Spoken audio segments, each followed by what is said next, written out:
This is the Demia Avery Show, hosted by Demia Avery, where some of your favorite entertainers, celebs, and entrepreneurs come to highlight all of their many talents.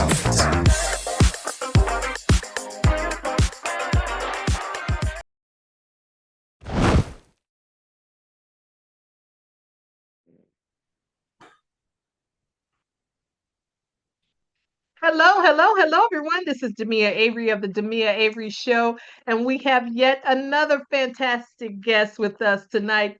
He is a musician, a composer, a songwriter, and a producer that has performed with some of the most amazing artists of our time, such as Boney James, Roy Ayers, Peabo Bryson, Cameo, one of my favorites, Valerie Simpson, Kenny Lattimore, Melba Moore, Jennifer Holliday, Jean Carne, and so many more.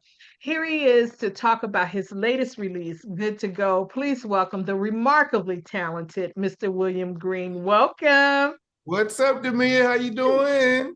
I'm amazing. How are you today? I'm good. I'm a little speechless because that intro right there, I was trying to figure out who in the hell is she talking about? Huh? Thank you, sister. Oh, you are so welcome. And look, and listen, when I was looking at your bio, I was like, wow, how do you even condense all of that? That's an amazing bio you got there. How Thank does it feel to work with all these different people? You must feel amazing. It is gratifying and humbling at the same time, Demir. My journey as a professional musical artist started when I was 7 years of age. And my mom even told me at an early age, around 8 or 9, she reminded me, she says, you're gonna play around a lot of popular, important people. And of course, at that time, I didn't understand what that meant in Yeah. terms of the gravity of people, artists that you just mentioned, who have just amazing musical track record in the Yeah. industry. So, my feelings behind it, gratifying that God has just preserved me, my mind, my body, my soul, my spirit, to enjoy seeing these names associated with my service of my music, and I'm just really grateful. Now you learned by ear, is that correct? And then later on went to school. How did that come about? Yeah, by ear in that my dad was a Baptist minister in Chicago, Illinois. Okay. And my mom, she was the choir director, and my mom and her sisters, biological sisters, when they were teenagers, they all sang background vocals with Mahalia Jackson for a while. Oh, nice. Okay. So coming home from church service on a Sunday afternoon, and fortunately my parents, they had a piano and an organ in the home. Mm-hmm. Demia, to this day, there's 6 of us, 3 boys and Okay. 3 girls. I'm the Mm-hmm. second from the oldest. And I still question as to, well, I don't question it. No, I don't. I was chosen out of the 6 to be the musically aligned and gifted one, by which when I would come home after church, I was able to hear and react, or reenact rather, everything that I heard at church service. Yeah. Yeah. Wow. But you guys didn't play. I think I read where they didn't play music in the home, right? Did you? We weren't. Yeah, the word is we weren't allowed. Have you ever been around a PK, preacher's kid? I get it. I get it. Okay, Yeah. okay. So the whole thing about what I heard musically was magnified, was surveyed by my parents, more so my mom. And I'll say that to say, mom, when I think about my mom and my relationship with God, it's like my mom must have been God's direct angel, because she's just the epitome of one who served, believed, trusted, and lived a life that would be considered godly. Yeah. So much so to the point that my mom, she didn't like hearing secular music. in the house. I remember I didn't get a whooping, but she really beat me down. For some reason, there was two people that I musically attached myself to, and that was James Brown, Say It Loud, I'm Black and I'm Proud, and Yeah. Sly Stone. Uh-oh. Well, you went there. You went. Couldn't help it. Right, right. I couldn't help it. And so, but it was my dad, even though he was a Baptist minister, Mhm. I heard and learned songs from the radio because my dad liked the jazz station, 1450. There was a out of Chicago, I think I can't remember the name now, but this was the jazz station. So Okay. not only did I hear jazz on the radio, but my dad was a hair barber. Okay. Yeah. So in the barber shop and his shop in the home, he had his little transistor radio where he played pop radio station music. Mm. So that's where I got the music at an early age from the radio. Okay. Okay. Once I got to high school, about 16 to 17 is when I became introduced to the high school orchestra that I played in. And one of the greatest musical experiences in my life. And today, there are three significant people who I went to high school with in this orchestra who are by far on the top end of the music industry chain. I'll give you these three names. Kevin Bond, keyboardist, did all of the recordings for, oh my God, the Hawkins, Yolanda Adams. I could go on and on. Yeah. And that's somebody I would love for you to meet at some point. Kevin Bond, also the bassist for the Rolling Stones, Daryl Jones. Yeah. I went to high school with these guys, and this is where I learned music theory, playing various instruments. My main instrument is the keyboards, piano, organ, synthesizers, but I do play electric bass. I've studied on tenor saxophone. I play the upright bass. I've studied violin, viola, and that's where I learned the art of composition as well. Okay. And so once I graduated from Chicago, which was in 1978, I came to Atlanta, Georgia, with the interest of going to school at Morehouse College. And unbeknownst to me, I wasn't really aware that Morehouse wasn't the educational environment that would expand my musical gifts, because Morehouse is considered to be a liberal arts school involved with other studies, probably more so now medicine, for that. But the experience of leaving Chicago for the first time in my life at 18 and moving somewhere else, this was the launch pad for my art, for my music. And from that year and a half to 2 year period, from 78 to 80, just gravitating towards getting used to the city, acquainting myself with a new circle of people, getting acquainted with some of the musical landscape and other musicians. 1980, I took off, and I developed my own music at that point. Now, why jazz? Because you could have easily just stayed in the gospel realm, because that's what you're used to doing. So I'm sure you play all different types of music, but I think you graduated more so to jazz. Am I correct by saying that? You're correct. I will say though too, Demia, that when you hear my music, my current releases, my songs, if you are acquainted with different styles and types of music, you will hear gospel in my music. And yes, I figured that. It is a part of my musical thumbprint. Specifically, as to say, in terms of music performance, why jazz music became the primary genre as opposed to gospel. I think a lot of that is when you're younger, you're hearing about these great and significant opportunities that these other styles and genres of music other than gospel seem to have or will provide you.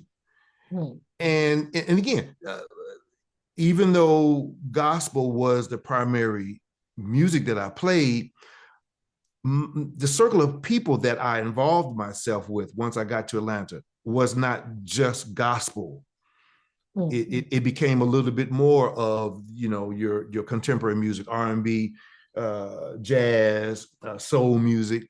And I think too, now that you brought that up, and I say this with respectful humor, I was very rebellious to my dad. Okay. As a PK. Yeah. My dad and I are born on the same day, February the 5th. And even though my dad accepted his calling into the ministry, I wanted to do as much of everything possible to not do that. Understood. Okay. You know, as a kid, and wanting to have my own identity and see, you know, what I could see for myself, and then having this ability to play. I'm like, man, I don't want to just be playing no gospel music. No. Right. I want to see what else is, you know, happening over here. So that's why, you know, that particular genre of music didn't take priority over jazz music. Now, if you had to pick an artist, and I know you have several, as far as jazz is concerned, who would you say would be most influential to your sound? Like, did you have a certain artist that you listen to all of the time? I would say so. And to the day, it still stands to be the same. That's Mr. Herbie Hancock. Ah, nice. Something, two things I think that stood out with regards to him being such a influence musically was this was the first keyboardist or pianist, at that time would be more so pianist, that I wanted to not only wanted to learn or hear more from what he was playing, but I actually saw myself playing what I heard him do. Yeah. So it's like, you know, like a role model, you know, to some extent. And this was the artist that was combining musical sounds also, not just the piano in terms of his, you know, straight ahead avant-garde styling, but his electrical, funky stuff. Yeah, that was now this was pre-computer, Yeah. you know. Yeah. But it was so advanced. And I've always considered myself to be a forward or outside of the box thinker. Yeah. As long as I can remember. And he just happened to be that person. Now, he opened the door, though, for other artists that also had that futuristic sound and styling, such as Stevie Wonder, such as George Duke. And then eventually, you know, more contemporaries, Joe Sample, Ramsey Lewis. All of those individuals played a significant part in me appreciating the keyboard, what it musically represents, the command musically that the keyboard allows a pianist to have. Yeah. And just over the course of, I guess I've been hearing Herbie Hancock's music for at least 50 years. He's always just been that person at the top of the musical food chain that I gravitate towards. And you know what? I was looking at a video. I was going through some of your videos, and now that you mention it, I can tell that that's one of your influences. Yeah. I can tell that by your style, you know? Okay. That's awesome. That is awesome. And so when you consider, say, him merged with Andre Crouch. Oh, nice. Okay. Yeah. That right Love there. it. Yeah, that's what it is. That's that gospel mixed with jazz, right? That's it. That's it. Okay. That's it. Yeah. Okay. Now you have several different talents. So besides just the musicianship, you also have, you know, producing and writing and things like that. So would you say one was more of your strength than others? Like, would you say your writing would be more your strength, or would you say your definite musicianship, or all of it just in there together? I think as it began, my ability to play, was the priority. Yeah.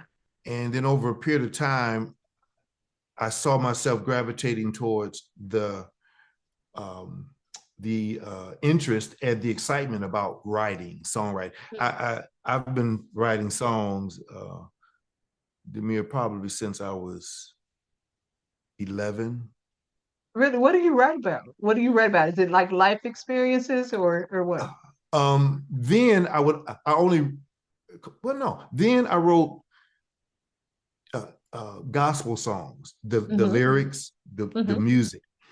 And then ultimately it branched from that to writing instrumental songs, the melody, which I didn't know would be considered jazz. I just heard these different chord changes that were not your norm of that era, of that time period. Okay. Whereas now, I seem to have a way by which I'm blending all of those facets that you just mentioned to now have an even balance.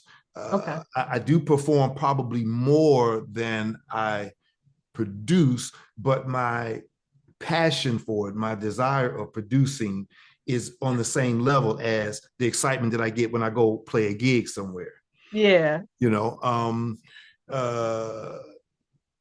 If I had to say which one, I enjoy more, I would have to lean towards performing because that's where I came from, but recording and producing, man, it's addictive. I say that. It's addictive. You know what? What's that cartoon? I think it was a Pixel cartoon, and I can't think of the name of it. I know Jamie Foxx was the character of it, but he depicted a jazz singer, and I have to think of the name of it. But the way that it was is that the jazz singer is playing the piano, and then as he plays, he goes into this zone as he plays, and it's just like his mind just goes into this zone. He zones out, and the whole world just shuts out, and it's just him and the piano. Do you find yourself doing that on It stage? sounds like you're talking about me. Yeah. That's exactly what I've been told by people who visually Okay. watch me. Uh-huh. I just recently had this conversation with someone, and I've gotten so many. I'm kind of embarrassed. I've gotten some very strange comments from people as to what they perceived of me when I have gone there. And since we got a very candid, loose interview, Right. but I laugh because it's funny. Right. I've had women suggest, you look like you're having an orgasm. Right. Their men have, indicated something. Man, you look like you were out of space. You weren't here on the planet when you did that. You was, you were somewhere else. And yes, It probably yes. was. So whatever that cartoon is, when you find it, please let me know because I want to see this for myself. I'm definitely going to find the name of it because I would gather that's how it is. Now I have a question, and I don't know if I shouldn't call it an ignorant question, but it's something that I always wanted to know. It's cool. Now I love jazz, but I'm a contemporary jazz. Okay. Now fusion jazz. Fusion. Okay. Okay, my question is about fusion jazz. I can appreciate it. I just don't understand it. It sounds beautiful when I'm listening to it, but I'm like, I don't. If I were the musician, I'm like, okay, is it my turn to jump in, or what? Is there a pattern that goes? Like, am I supposed to just put my feet in there, just like my turn. I don't get it. Is there like is it just like a feeling or is, you You know know? what just came to mind, Uh, Demia, is when you were younger, uh-huh. did you ever jump double dutch? Yes. That's what it is. Okay, I get that. Okay, okay. The revolutions of a jumping rope, and you could a single rope too, either one, it doesn't matter. But the Uh-huh. revolutions, Okay. the rope is going around, and this rope is moving at a specific speed. I mean, obviously it can get faster or slower, but Okay. when it's operating at a one steady speed, the Hmm. person who's about to jump in some way or another mentally assessing how much space is available before he jumps into that circle. Okay. Okay, All I right. got it. So now Okay. equate that with music. When you hear a fusion song, I'm giving artists. I don't know if you're familiar. Chicoria, uh, Okay, I know Chicoria. Chicoria will be another fusion. Uh, I wanted to say Steely Dan, but that's not quite jazz. Stanley Clark, Okay, yeah. that would be fusion to some fusion jazz. So when a recording, and let's just assume that if you're referring to either, well, let's just assume it's the same for either a live recording or a Hmm. recording or a live performance. Okay. But let's use the live performance as our example. So you're in the audience, you see Hmm. 5 musicians on stage, and they're playing some really, really jamming, stretching out. And so Uh-huh. your question is, how does the saxophone player know when to come in? Right. Right.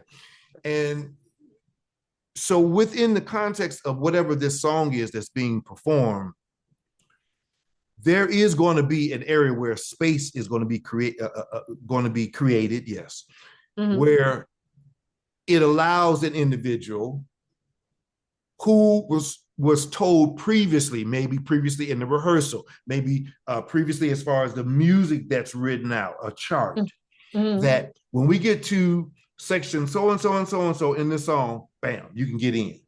Oh, okay. Got it. Okay. Yeah. Okay, because I was confused. I mean, to messed y'all all up and tripped all over y'all.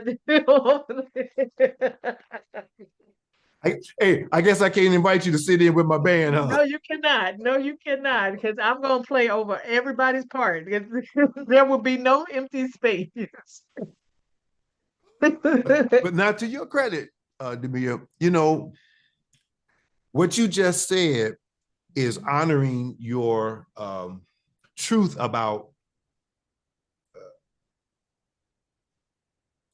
being held accountable for what you don't know. Yeah, You're yeah, holding yourself accountable for what you don't know. right. And you're saying up front, the truth of it is, if I were in a situation like this is probably what would happen. You would be amazed to know how Hmm. many musicians and artists Hmm. have the training and the skill, Hmm. but do not hold themselves accountable for not understanding how to do that and are performing on a regular basis. Mm. I mean, Really? do it regularly. And if it's being done unintentionally, that's one thing, but there are some that intentionally don't want to regard the importance of when to jump in. They just Right. want to be there, to be seen, to be heard, to be recognized, and having no reverence, for lack of a better Yeah. word, reverence for not just that particular song, but for uh, the sanctity of respecting the musical performance.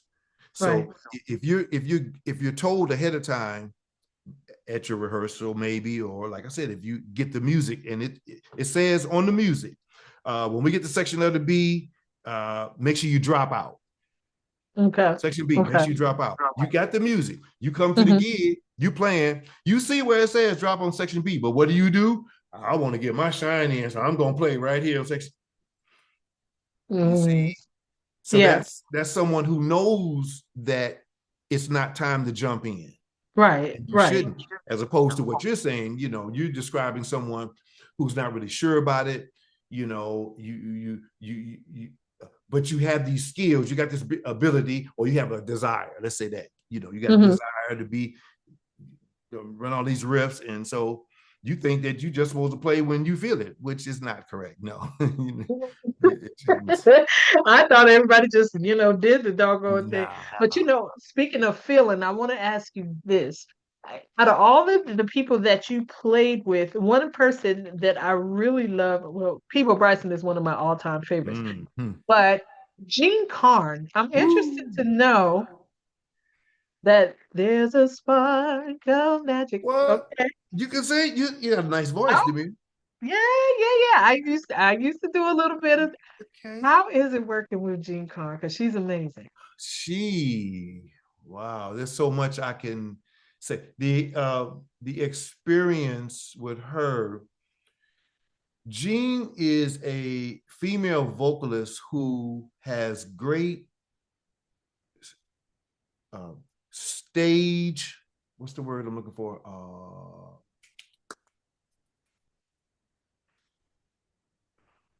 I can't think of the word now. But you know how you can raise or lower the projection of your voice, or you can make it soft like that. Yeah. That's what she taught me how to do in terms of playing with someone who has that ability with the voice. Yeah. She can sing loud at any given time she wants to. Yeah. She could also sing soft, and it actually makes the audience tune in. Yeah. Yes. And see, there's always a balance to that. You got a lot of vocalists now who think that the only way somebody can tune in is if you sing real loud and hard and a bunch of notes. No. Yeah. She taught me the importance of that. That was the first female, consistently every night, no matter what venue. I played with her overseas in Japan. We did a gig at Ashford and Simpson's club in New York. Okay. I think it's called a Sugar Bar. I think that's the name of it. Yeah. And this is, my first time performing with a female artist of this caliber. Yes. But to see how people, reacted when she opened her mouth, and obviously these are songs that people were familiar with, so they're waiting to hear what they've heard on the radio, and flawlessly every night she duplicated. Yeah, she's awesome, and that was played. My mother used to play her and our Norman Connors. Yeah. Norman Connors, that whole thing, and it was just played throughout our house like all the time. So I was just curious how she was. But if it was, what is one of the most memorable performances? If you had to pick a most memorable performance for yourself, what would you say it would be? To date, in terms of working with another artist in particular? There's a blues singer, female. Her name is Susan Tedeschi. Okay. You may have heard, or you'll hear sometime in the future. There's I call it Americana soul music. The name of their group is called the Tedeschi Trucks Band. Her husband is Derek Trucks, guitarist. Derek Trucks is one of the nephews of one of the Allman Brothers. Okay. Popular rock band back in the day, and still popular. Anyway, so I did a tour with her for about 6 years, traveling the world and the States. And we, was it a 2-night gig? It was either 1 or 2-night gig. We opened up for the Rolling Stones. How was that? At the Staples Center in California. Yeah. Unforgettable. Unforgettable. That was the largest crowd I've ever performed in front of. And the what's the word? To see my my high school friend Daryl Jones, the bass player, playing with the Rolling Stones. The level of I can use the word respectfully, preferential treatment that we got in the band, all the little perks that go with, that was probably, I think that was probably one of my and I say another one was when I was working with Peabo Bryson here in Atlanta, Georgia, we played for the visit of Nelson Mandela at Georgia Tech Coliseum. Yeah. Yeah. Wow. That was memorable as well. Those two things probably. So I bet that crowd, is it the feedback from the crowd that makes it more memorable, or just the experience of being on the stage? It's the experience of being on stage and then having a moment within yourself of remembering having said to myself when I was younger, yeah, I'm going to do this, I'm going to do that, I'm going to do, and maybe not specifically having said when I was younger, oh, I'm going to play with Peabo Bryson, or I'm going to play with Gene Carne, but having said, I'm going to play with, a bunch of, incredible people, and I'm going to go some places that, a lot of people will never get a chance to go, but I'm going to get a chance to do it. And bam, it's like, bam, you sitting in front of 25, 30,000 people, with this significant artist in front of you, and going through it. So, now, is there somebody that you wish that you had worked with that you haven't worked with yet? Oh, yeah, probably unfortunately won't get a chance to work with them, because they've transitioned. And oh man, I could go on Prince, Quincy Jones, Luther. I always knew I was going to play for Luther. I always knew it. That brother there, man. But some that are living now, you know who I would really love to play for, and I believe it's going to happen too. Layla Hathaway.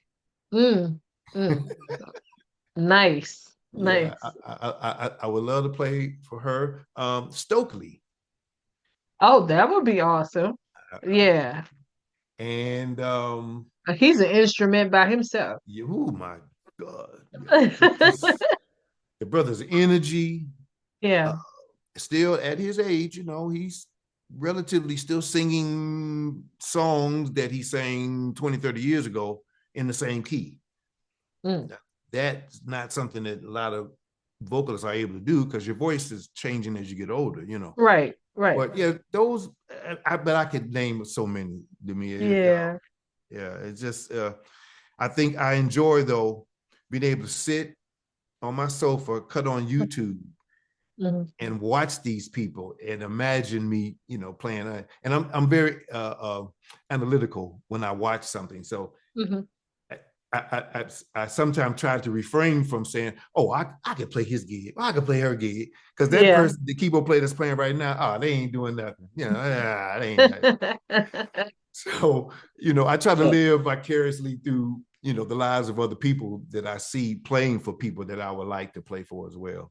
Yeah, well, you got your own fantastic music anyway. So we're going to talk about your fantastic music as well. So tell us all about Good to Go. Tell us about your new single that's out. I appreciate that. The new single is going to be released Friday this week, the 21st. Okay. And this is the single from my upcoming 6th CD. Okay. Which is going to be the title track and title of the 6th CD, Good to Go. Okay. It features a really great friend of mine who's a drummer. His name is PJ Spraggins. That's another brother that, man, you would enjoy having him on your show. He's someone really special. But he plays drums. He's also a songwriter and producer. And I think, those three things right there kind of makes him as a drummer stand out, because you don't really hear a lot of times about drummers that are songwriters and producers. Right. But drummers have some incredible ears when they take on those other additional roles. Right. And so he's featured on this particular song, Good to Go. The title is embodied within the feeling that a person, male and female, has when they have completed something, a task, or something as simple as when you're standing in front of a mirror. And I think, ladies, you being a woman, you would appreciate this. When you're about to step out your door, you're observing yourself. I mean, whether it's casual, whether it's a dress up event, whatever it is, you're assessing yourself from the top of your head down to your feet. Okay. And once everything seemingly is in order, you say to yourself, I'm good to go. Yeah. Okay. That's, there you have it. That's it right there. That's it right. And if it's not because of you observing yourself dressing, like I said, it's from also a standpoint of accomplishing something. Yeah. Whatever it might be, you know, and especially if it's a task that seemed to have felt unaccomplishable, if that's the right word. But you do everything necessary, you know, within the law and the things that you've been taught to do. You do everything necessary. Still had some issues with it, some hurdles, some setbacks, but ultimately you wind up completing it. And bam, you had to say, good to go now. Good to go. I'm good to go now. Now, And do you plan to do an album after this? Yes, the album is going to be released in April, I think around the 15th, sometime right before Easter. And this particular album, I'm only releasing on the album 8 songs. Okay. 2 of which are cover songs. You're familiar with the song called Africa, which was recorded by the group Toto, I think. Yes, that's right. Yeah, so I did a cover instrumental version of that. Nice. And I also did a cover of a song that was recorded by the group Weather Report. Weather Report, Joe Zawinul, he's Austrian born keyboard player. It was him, brain again. There were 4 musicians that really created the sound. Jaco Pastorius. Okay, I know the name. Yes, Wayne Shorter. Okay, no, Wayne Shorter. And drummer at that time, he's had a couple of drummers. Tony Williams, I think might have played at some point. But nonetheless, this particular song was recorded and released on one of Weather Report's records. Okay. And the song is called A Remark You Made, which is a ballad. So I did an arrangement and version of that song. And then the other remaining 6 songs on the record are my own original songs. Love it. Love it. Now, if someone wanted to purchase the song when it comes out, it's not out yet. It's coming out this weekend, yes, right? You can go to my website, which is William Green Music. That's Green without an E on it, WilliamGreenMusic.net. And you can actually purchase and download the single now. It's available. Oh, awesome. Okay. It'll be available for purchase on the streaming platforms on Friday, the 21st. Got it. Awesome. Well, I'm trying to think. I want to make sure that I'm going to make sure that I have your link and everything, just in case if somebody for whatever reason didn't get what you said. I'm gonna make sure that we have it. I appreciate that. We have the link down at the bottom. I appreciate that. It is so awesome to talk to you. I talked to your publicist 1,000 times. And may I stop you? I'm glad you brought her name up. My publicist, so important. Thank you, Angela Moore, APM Public Relations. Hey, Demia. Now you think you might be the hardest working girl in showbiz, but Angela Moore, I'm sure. She got you beat, sister. She got me beat. She got you beat, sister. That's a bad sister. Thank you, Angela. I appreciate you. And Demia, before you continue, I do want to make mention to anyone that might be looking at our interview who are in the Atlanta area. I'll be performing on this, February the 27th. I'll be performing here in Atlanta, Georgia at the St. James Live Music Venue. It's located 3220 Butner Road. Are you familiar with Atlanta in any way, Demia? Yeah, I lived in Atlanta for 15 years. What side of town were you on? I lived over there by Stonecrest Mall. Okay, okay. Well, St. James Live is on the south side. Had you ever heard of or been into the area called Camp Creek Marketplace? Yeah. Hmm. That's where this venue is kind of located in that area. Okay. But I'll be doing my Good to Go single release performance on Thursday, February the 27th at St. James Live. You can get tickets by going to their website, which is stjameslive.com, I do believe. Again, Thursday, February 27th, 7:30 showtime. Okay. And also, if you don't mind, just make sure you give me that information as well again, and I'll make sure that I put that below so everybody that wants to come out can come out and check you out.